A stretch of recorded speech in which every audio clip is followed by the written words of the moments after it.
Hello friend, and welcome back to my channel.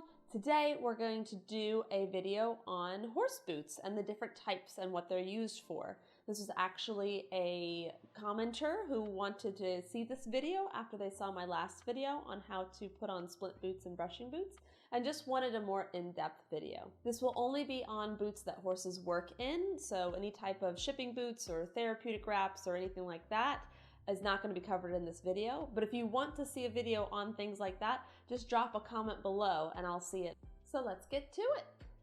I just want to take a quick second to introduce our model today. This is Copper, or Copperfield, and he is a 9-year-old warm blood owned by one of my clients.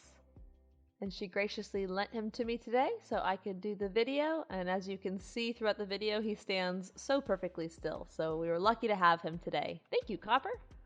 Okay, we're going to start at the bottom with bell boots. We're going to go over the Velcro style first. There's a couple different styles. There's the pull-on style, the Velcro style, and the no-turn style.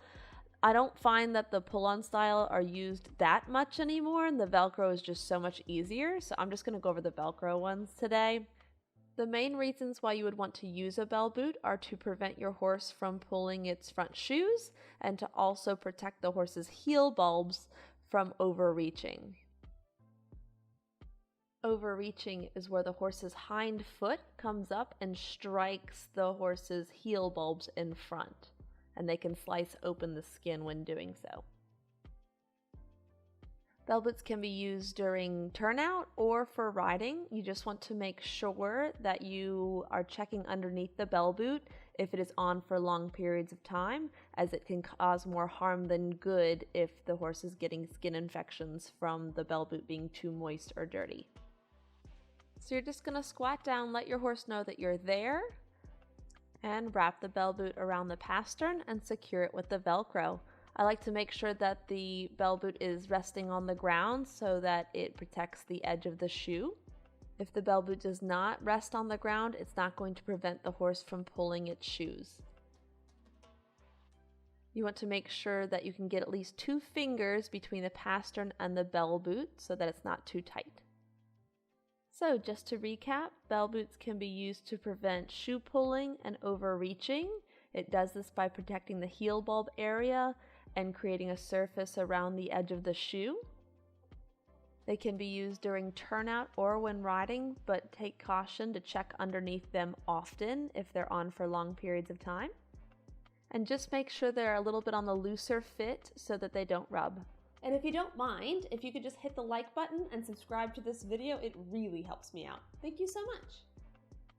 Okay, next up are going to be our no-turn bell boots, also known as ballistic bell boots or nylon bell boots.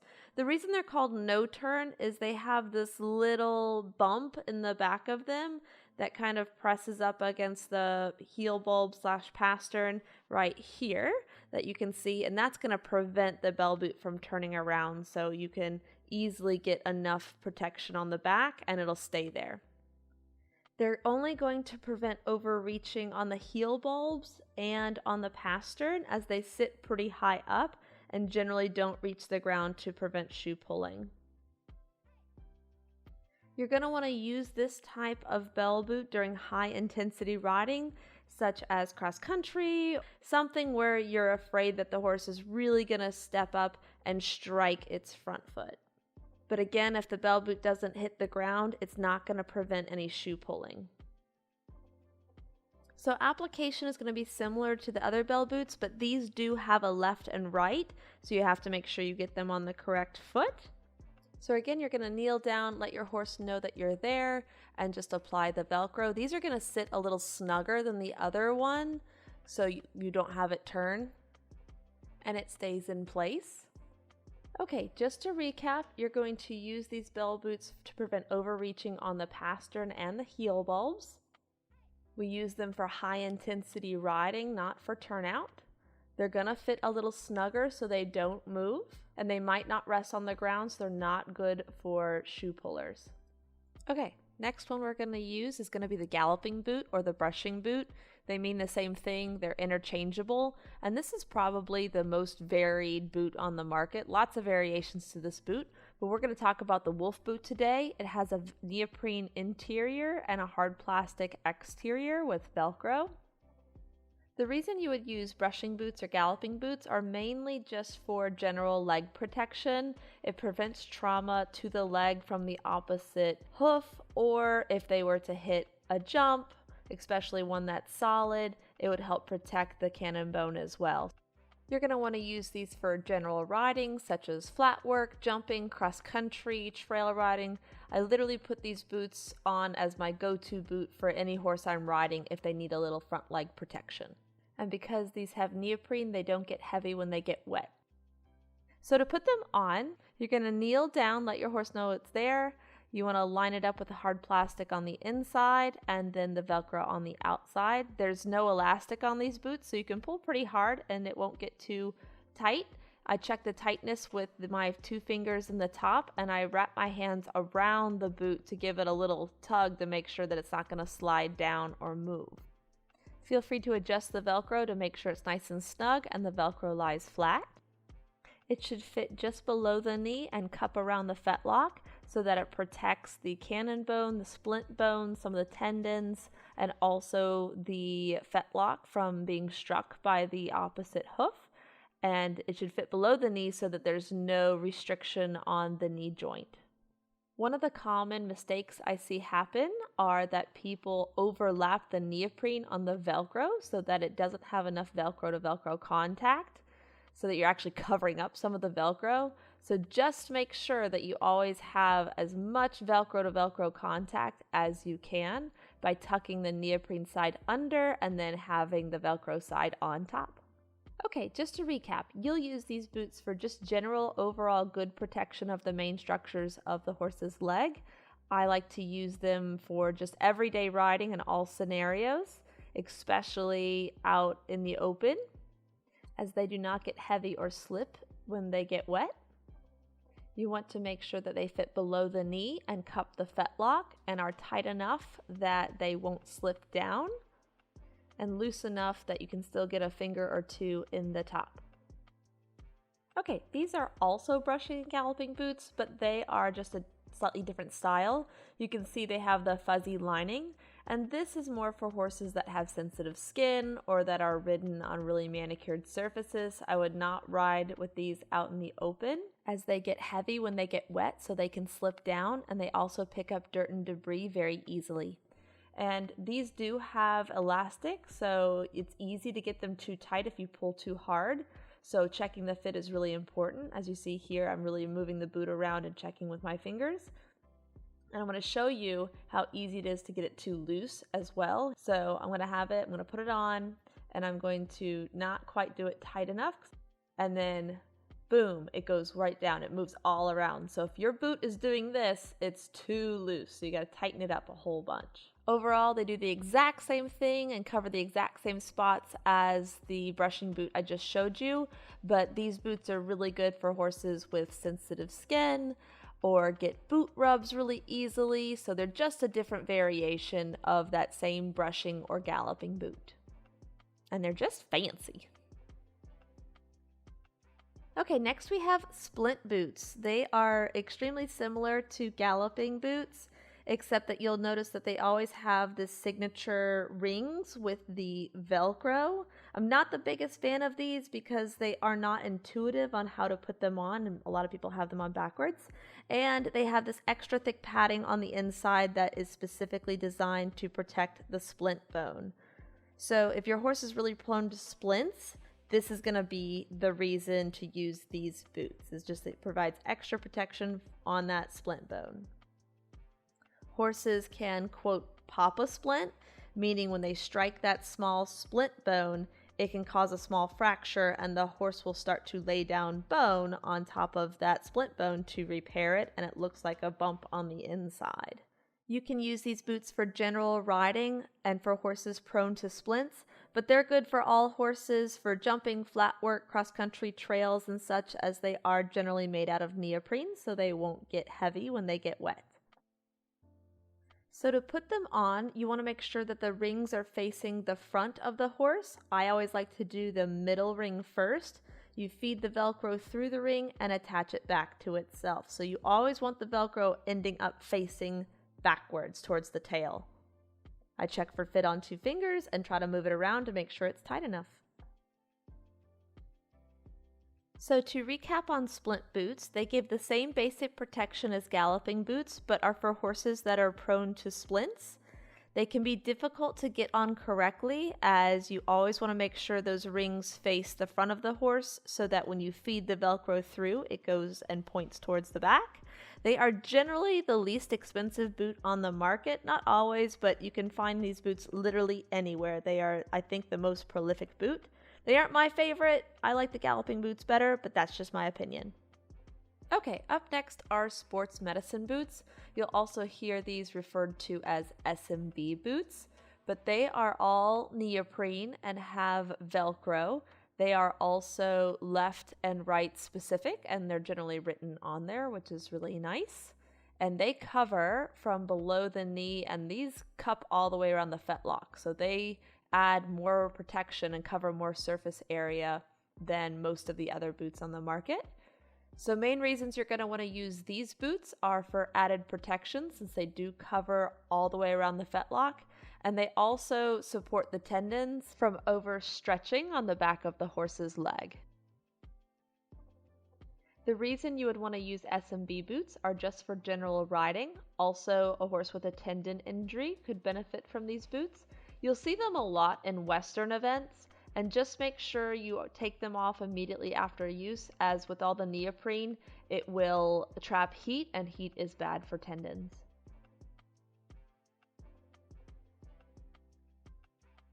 So to put them on, you'll kneel down beside your horse, and you'll notice here with the SMB boots, I have all the Velcro laid back on itself. This is going to make your life a lot easier. I start with the top section and I work my way down the 3 straps, and then the bottom strap cups around and comes back up on the inside. Want to make sure you have 2 fingers tightness, and then it doesn't move around when you try to wiggle it. And then as you take them back off, just reapply the Velcro back onto itself so that you're not fighting with the Velcro, because this whole boot attaches to Velcro, and I'll show you what I mean here in a second. So here I am taking it off in a rush and not doing my little trick, and then it gets caught on itself and it's just a mess. So if you do it the way I showed you, you'll have a much better time. Okay, so to recap, you're going to use SMB boots just for general riding for added protection. It supports the tendons, it can trap a lot of heat, and you'll mostly see them in Western, although some people in show jumping and cross country do use these boots as well. Okay, next up are open front boots. These that I'm showing you have a fuzzy interior, but just like Galloping Boots, they can be made with neoprene as well. These have like a hook and elastic enclosure, but you can also get them with Velcro as well. They come in many different styles that way. But they have one main reason for use, and that is the lack of protection on the cannon bone while still protecting the other areas of the leg, such as the tendons and the splint bone and the fetlock joint. The main riding style you would use this for is for show jumping, where you want the horse to feel the pole. So when it's jumping and the horse is being a little lazy or not very careful and hitting the jumps and having them down, you would use this style of boot so that the horse would feel whenever they would hit one of the show jumping poles, so that next time they come around, they jump a little tighter, a little neater, a little safer, and that they don't have the jump down. These would not be appropriate for cross country, where mistakes are made and the horse might hit a jump, and you want to make sure that you protect those horses' legs. So you would not want to use this boot for any type of riding where you want a full protection on the front of the leg as well. This is only to be used to make the horse more careful for show jumping. Okay, so when putting them on, I want to point out that each style of boot has the elastic angled a different way. So this boot has the elastic angled to where it crisscrosses in front on the bottom 2 and goes straight across on the top one. But there are other styles that just go straight across for all 3. So just look at how the elastic is made for your boot. Again, you're going to kneel down beside your horse so you don't get kneed in the face. You never want to kneel down in front because you can get a black eye from them picking up their leg.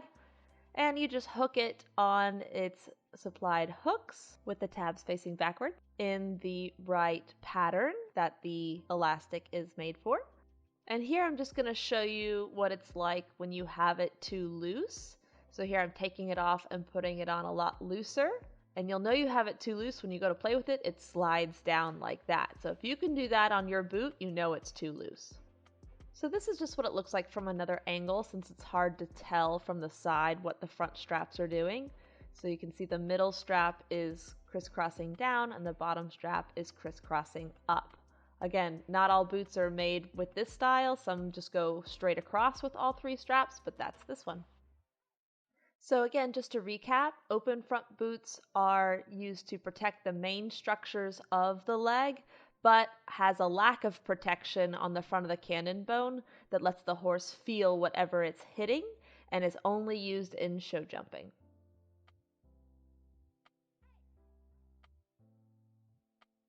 Okay, next up we have ankle boots or fetlock boots. And these are small boots that go on the hind legs only, and they complement the open front boots we just talked about. So they're only going to be used on the hind legs, and the reason you want to use them are they protect the fetlock and they're pretty lightweight, so that when used in show jumping, it doesn't impede the horse's ability to use its hind legs over the fences, but still protects that fetlock joint as well from interfering behind. We're going to use this mainly only in show jumping on the hind only, but horses that just interfere behind on the fetlock can benefit from this boot as well. Okay, so to put them on, you want to make sure your horse knows you're there. And then I like to set these up a little high and button them closed and then kind of push them down where I want them so that they sit in the right spot. And then I kind of test their tightness by wiggling it around from there. So as you can see, when I wiggled that one around, it kind of moved a little too much for my liking, so I went ahead and tightened it up a little bit more. Now it doesn't move. So again, just to recap on ankle boots, they protect the fetlock, they're pretty lightweight, so they're great for show jumping, and you're only going to use these on the hind. You don't have to use them for show jumping, you can use them for horses that just interfere behind, but you'll see them a lot in show jumping.